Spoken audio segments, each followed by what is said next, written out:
Hi, welcome. I'm so glad that you're joining me here today for another talk. I'm Gina, licensed marriage and family therapist, and these talks are intended to just be a guide to give you some information, maybe inspire you, or a little help.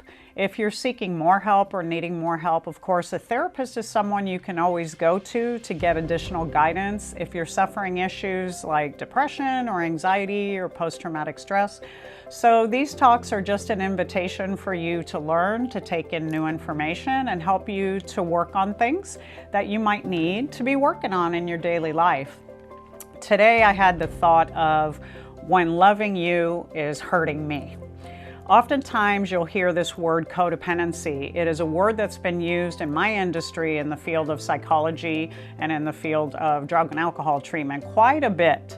And in the layperson's world, you may or may not have heard about codependency, but if you haven't, you've probably been in relationships or heard about relationships where it's like you love the person more than they love you, or you love them to a fault, or you have that friend that's in relationship with somebody who really treats them poorly, maybe disregards them, maybe doesn't follow through with commitments, maybe even cheats on them. And you look at your friend like they're nuts, like, why do you keep showing up for this? Like, why are you allowing this in your life? And maybe you've been that person in relationship and you have that burning thought, why do I keep doing this? Why do I keep choosing people who give me less than what I want, need, or deserve? So this is a pattern of emotional immaturity that we call codependency, where you give more in relationship than others are giving to you, but also you give to a fault. You give to the point that you're harming yourself. You're risking your own health, your time, your talent, your treasure, all the things that you have to offer, you're giving away, trying to make up for, and trying to get someone else to love and validate you. Maybe you grew up in a home where people didn't validate you. Maybe you were seen and not heard. Maybe your parents weren't that available.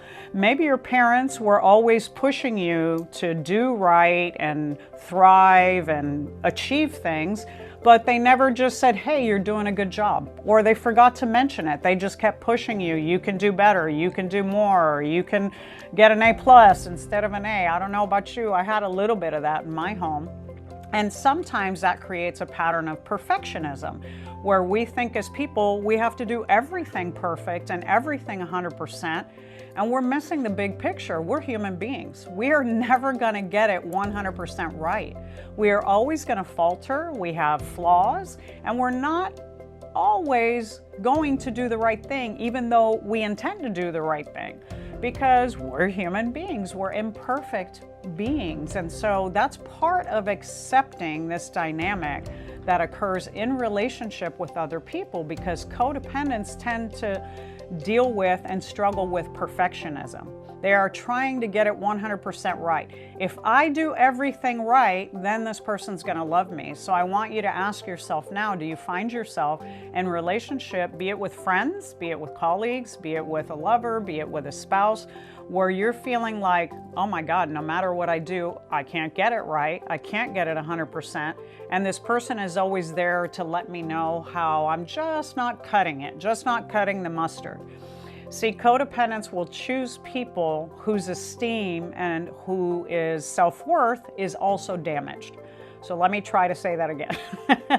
You're going to choose someone whose self-esteem and self-worth is also damaged. Now, that person might have another issue. They might have an issue of narcissism or an ego that's overinflated. They may not be that fabulous, but they know how to fake it, and they know how to act as if they are so wonderful. See, their pattern is about putting you down to make themselves feel better. So I want you to think for a moment who in your life and what relationships you've had where someone else treats you like no matter what you do, they always remind you that it wasn't enough and you're not good enough, and they put you down and they criticize you. Oh yeah, that was a nice dinner, but I wish I would have had a steak instead of a chicken.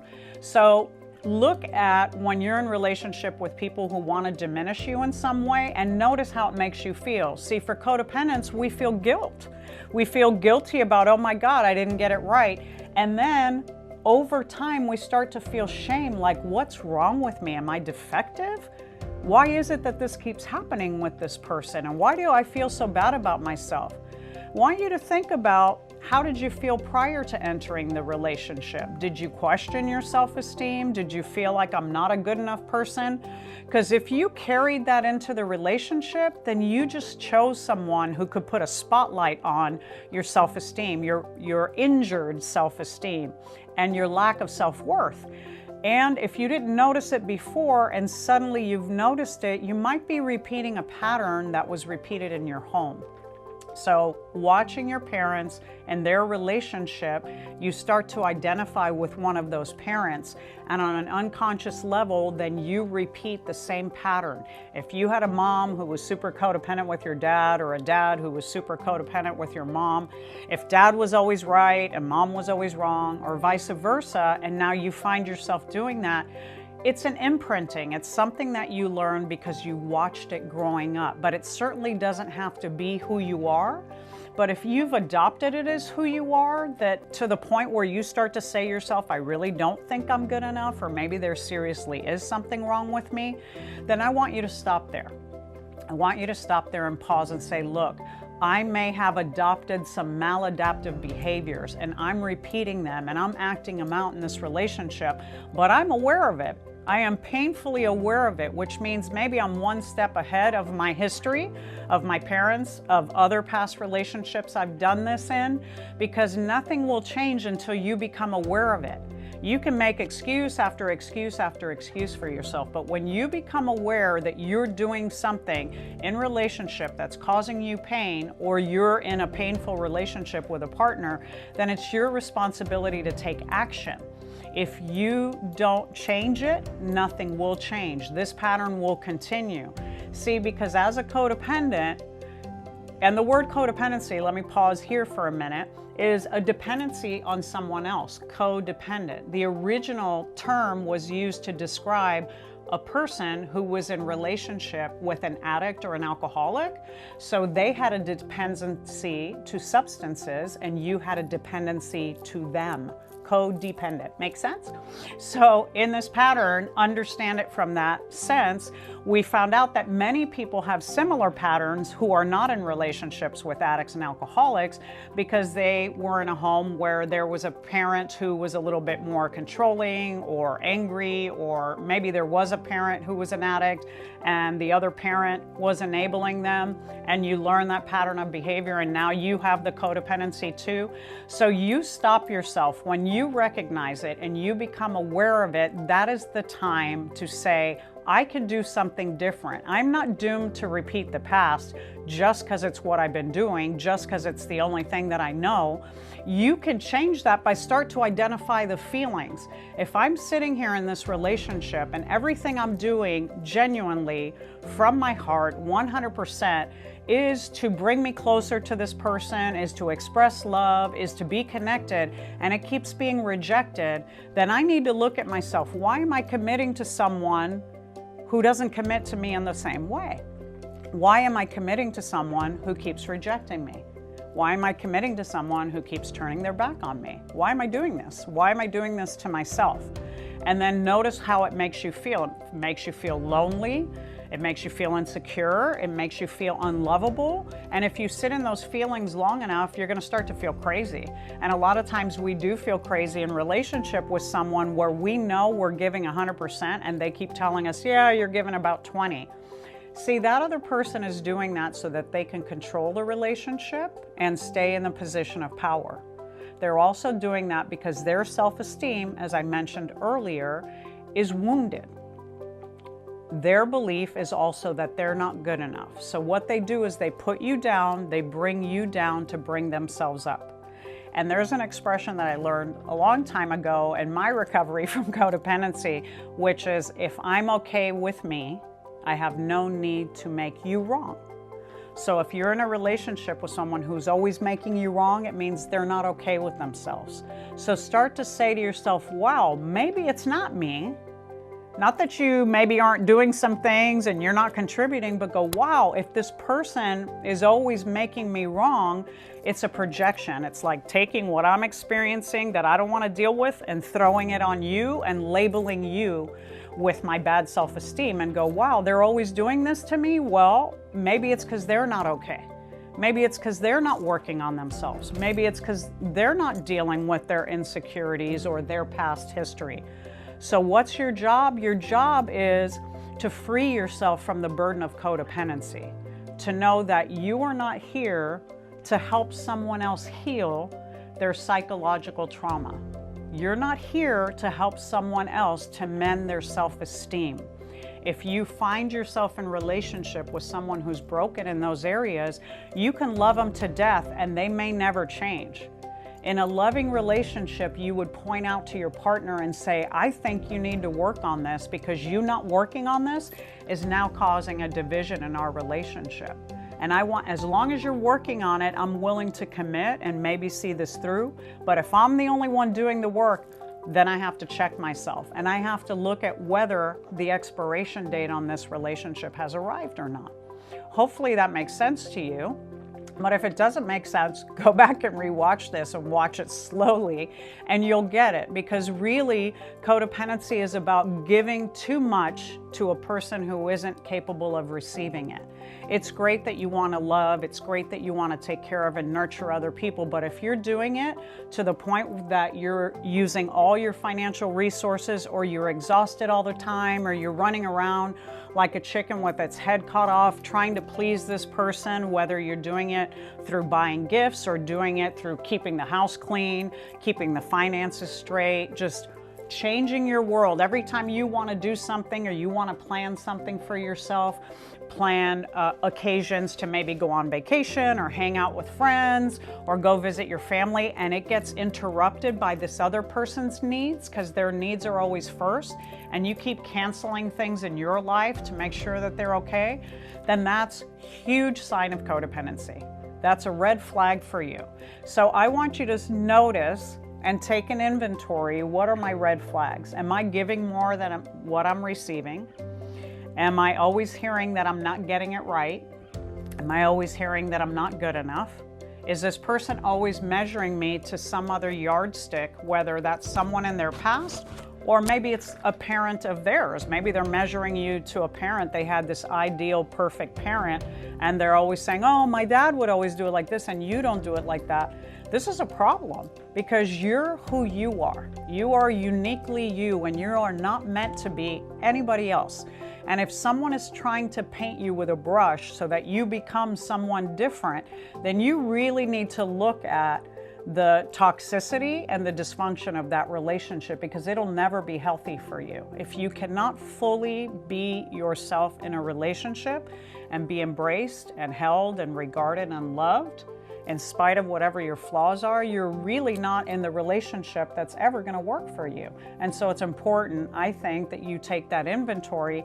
And I know for me it was critical because in my first marriage, and I'll share that with you, I did that. I chose a relationship where I was brutally codependent to the point of completely obliterating my self-esteem to where I barely would talk or function outside of just a robot, doing whatever I had to do just to get through life, and always feeling like I was waiting for the other shoe to drop.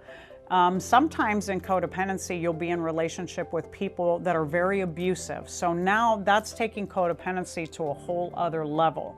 That's recreating a traumatic pattern in your life that can cause you so much psychological damage. And if it's a physically abusive relationship, obviously physical damage and spiritual damage.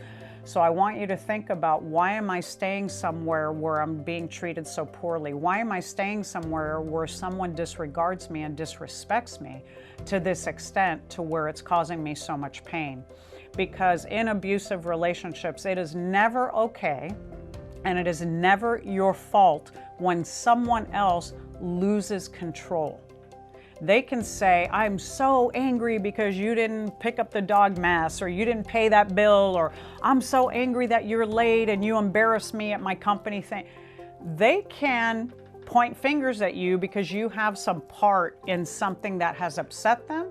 But for them to then abuse you verbally or physically is a line that they've crossed, that they are fully responsible for, and it has nothing to do with you. Someone losing control over their temper where they are abusive is a problem that they must own. That is not your problem. You can't make someone abuse you. They are already an abuser. But what you do as the codependent is you recognize I am being abused, and abuse is not something that I've earned nor that I deserve. It is very important for you to stop that pattern, because you will find yourself becoming suicidal or depressed or isolating from family and friends, because you wind up being sucked into this pattern with this abusive person, and then you're entrapped. You will feel like you're in prison and that you can't get out, and that's a place that nobody deserves. Know right now that you deserve to live in a loving and healthy relationship. We all do. Know right now that no matter what your imperfections are, that as long as you're honest, as long as you're willing to work on them and change, your partner, whoever that partner is, should respect that, should give you the opportunity to change, and should applaud you for doing the work that you're doing to grow. No one should ever make you feel bad about yourself because you're not 100%, because we're never always going to be 100%. As I said earlier, because we're human beings. So take this inventory, notice the red flags in your relationship, as I mentioned earlier, and say to yourself, just for today, I'm going to notice that if I'm in a pattern of a relationship where I feel less than, where I feel nothing I do measures up, where I feel that I'm not being regarded and I'm not receiving the love that I'm giving, that I need to look at my codependent patterns, and I'm willing to do that, and I'm willing to stop them.